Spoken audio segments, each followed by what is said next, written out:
Hello and welcome back to What the Tesla. This video is one of the most hotly anticipated videos. I've had requests and comments all about this particular one. Which EV home charger have I chosen and why? For the last few weeks I have been using the granny plug or the 3-pin, whatever you want to call it, and it's been charging at a rapid rate of about 8 miles per hour. So it's been a little bit inconvenient if I've wanted to use the car a lot. However, it's been okay overnight to generate a little bit of charge. So, without further ado, let's get into it.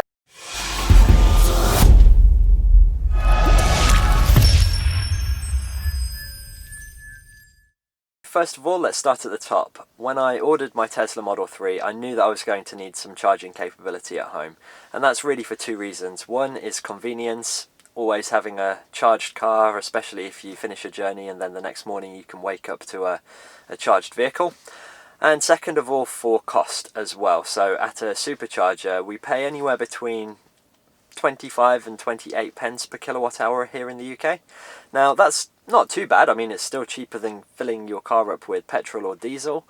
However, it can be quite pricey, so really I only wanted to be doing that on the longer journeys. To add about 250 miles of range then at a supercharger, you're looking around about £15.60, which gives you a cost per mile of 6.2 pence. At home, I'm in the process of moving over to Octopus Energy as my energy supplier, and one of the main reasons for that is their electric vehicle charging tariff. It's called the Octopus Go. Now in the description below, I might as well plug this, there is a link so that if you join Octopus using my referral link, just like the Tesla referral link, you don't get 1,000 free miles, but you do get a £50 credit, which should be more than 1,000 miles for you if you're charging your car. This video certainly isn't sponsored by Octopus, and I've got to be honest, my experience with them so far has not been the best. There's been some issues with getting a smart meter installed at my property, but nevertheless, they do have one of the best EV charging rates. And with us both getting £50 credit, £50 is £50, so I'm going to plug it anyway. In my particular area, at the time of creating this video, the Octopus Go tariff has a charge of 13.45 pence per kilowatt hour, which is a very good rate. However, the key selling point is that during the night between the hours of midnight to 4:30 in the morning, they reduce that cost per kilowatt hour right down to 5 pence. That is absolutely brilliant. There is also a standing charge of 25 pence per day, and you will need a smart meter, as I found out. I do have a smart meter, but it's a Gen 1 instead of a Gen 2, and they weren't able to transfer it over for whatever reason. On a home charger, based on 13.5 pence per kilowatt hour for your electricity rate, you're looking around about £8.10 to add 250 miles, which works out at 3.2 pence per mile.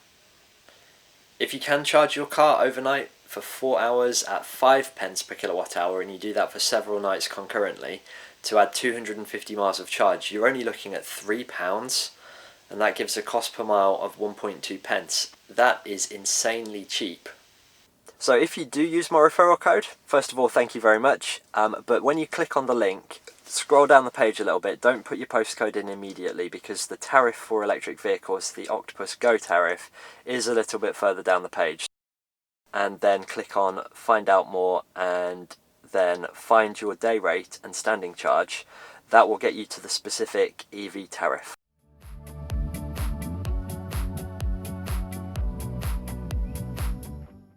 Hopefully that's useful to people and not just a plug for a £50 note for you and me.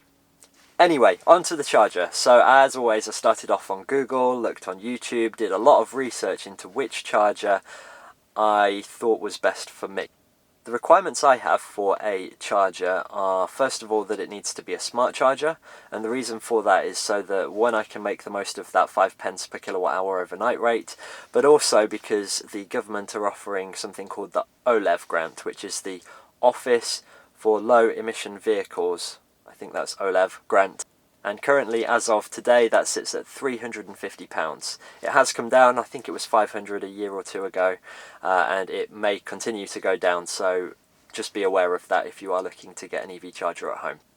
The second requirement I have is also just as important to me. I've seen some pretty bad examples of how car chargers have been installed. Anything from a cable running up, down, left and right all over a wall to the worst one, which I feared for my house because my consumer unit is right next to the front door. And that is to have a cable coming out of the wall at eye level, then down the wall, round the house, to the side, back up, and the charger on the wall. I just didn't want the big cables because they are quite chunky.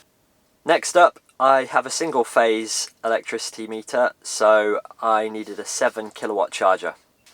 And also, speaking of the electricity, I didn't want any earth rods, so that was another requirement for the charger, for one where you don't have to have big rods stuck into the ground, which can be quite expensive. And the final requirement for me was that they needed to be compatible with my very small solar array. When we moved into this property, there are 2 solar panels that are stuck on the roof. At the moment, we just feed that electricity straight back into the grid on their feed-in tariff, and I think we get either 7 or 8 pence as the feed-in tariff, when actually that 250 or 500 watts, whatever it is, could be coming into my car and I could be making the most of that. So again, that was one of the requirements for me. Very lucky to have solar panels, even if they are small and face east instead of south, but it is what it is. So with all of that in mind, there were quite a few options out there for me. There's so many different chargers. I made some inquiries, I contacted some of the big national companies, and then I also contacted a few of the more local companies as well, just to see kind of what price points they were, how much they were going to charge for the install, and also whether they could meet my requirements, my very picky requirements of having the cable routed out of the way so that it's not an eyesore to the neighbours. The responses from these companies were quite varied. I had anything from, yeah, no problem, here's the quote and this is how much it will cost, all the way through to one company asking for photos of the gas and water bondings, which I had to Google. It's basically making sure that there's earth to the gas and water supplies. Then I got an email from a chap called Jack Harrison from Junction Electric. Sadly not the Jack Harrison, the Leeds United legend, but instead the Jack Harrison from Junction Electric. And he asked if he could call by the house to have a look, make sure that the job was doable, what I was asking and all my requirements were able to be achieved. Jack explained to me that Junction Electric do all sorts of electrical work, anything from huge industrial units right down to home rewires and electric charger installs. Now they do offer several chargers, and the 2 that Jack quoted for me were the Zappi and also the Andersen A2. The Zappi looked like a really good all-rounder. It looked very popular. It looked like it was one that was robust and reliable. It also had solar integration and an app that's constantly updated and really good, positive customer reviews. Then when I was looking for information about the Andersen A2, there really wasn't a whole lot out there that I could find that was relevant to me as a consumer. There were a lot of installation videos by electricians and by Andersen themselves talking about how easy they are to install, but really for a consumer there was not a whole lot of information out there that was relevant to me.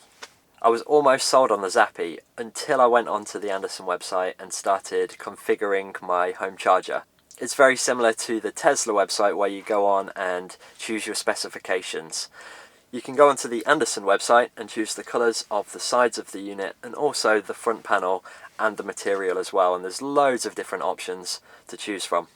One of the other big selling points for the Andersen is that you can tidy the cable away. So if you get the tethered charger, rather than just wrapping the cable around the unit and leaving it looking a little bit messy, the Andersen actually houses the cable inside. So you just wrap it around the inside of the unit and the cable's all hidden away. So then, the burning question, which have I chosen? Well, I think you could probably tell I was really impressed with the Zappi, but judging a book by its cover, it's got to be the Andersen for me. I think it looks absolutely stunning, and the way that you can hide the cable away when it's not in use is just excellent. So I have Jack here from Junction Electric today. He is installing the smart charger for me. We've had to wait a little while. There's been some issues with port congestion during Brexit and COVID-19 and all those kind of things. So luckily the charger has arrived now. It's here and it's been installed. So Jack's currently working inside on a consumer unit and I'm just leaving him to it. He's then going to cut some plasterboard or drywall for my American viewers out and channel the cables down on the inside of the wall before drilling out through and then outside just above ground level.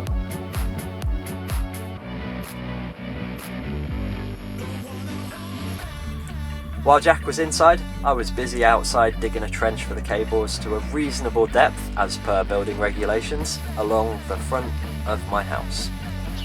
Okay, so I've been hard at work. I have dug a nice little trench all the way around the front. Jack did offer to do this, but I wanted to help out and be involved in this as much as I could.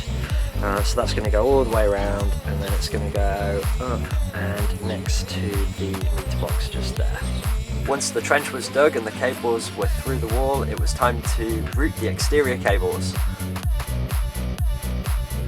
Jack had a great idea though for routing the cable round the corner onto the driveway, and he drilled at an angle through the brickwork to hide the cable.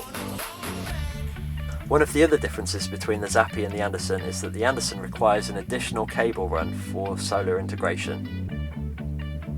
Once the cabling was routed, the charger was fixed onto the wall and the panels were put on.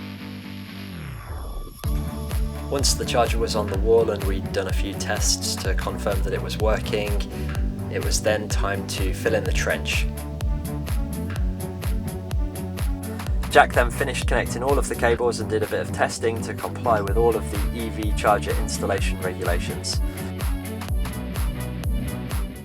At this stage I was talking to Jack about the YouTube channel and explaining what I was doing, and he actually offered to give a discount to all of my viewers of £50 for the installation charge of an electric vehicle charger. Now if you're watching this in 2030 or something, that offer's probably not going to be available, but certainly for now the offer does stand that all of my viewers can have £50 off. I'll keep the description updated, I'll put a link to his website. He's done a great job. I'm not going to recommend anybody that's done a crap job, but really he has done a fantastic piece of work here, hiding the cable, going the extra mile and just making it look like a really good installation. So I do highly recommend Junction Electric. It was then time to download the app and connect the charger to the app.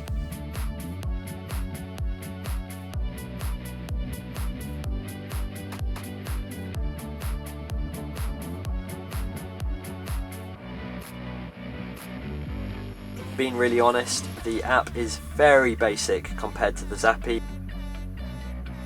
You can still control the core functions like scheduling charging times, for example if you have a cheaper overnight rate. You can also see reports as to how much you've charged your vehicle in a day, a week, a month or a year, along with the costs. But really it is pretty basic, and I do hope that Andersen improve the app to have a little bit more control over the charger, maybe more detailed reporting, and also better control over the solar integration and the ability to trickle charge with solar only, which I couldn't figure out. Maybe you can already do some of that stuff, but I just couldn't find any information about how to do that. So Andersen, if you're watching, please do some YouTube videos. I'd love to see how to get the most out of your app. In my opinion, this is certainly the best looking charger that's available at the moment in 2021. Having the option to choose your own colours and conceal the cable are really the key selling points.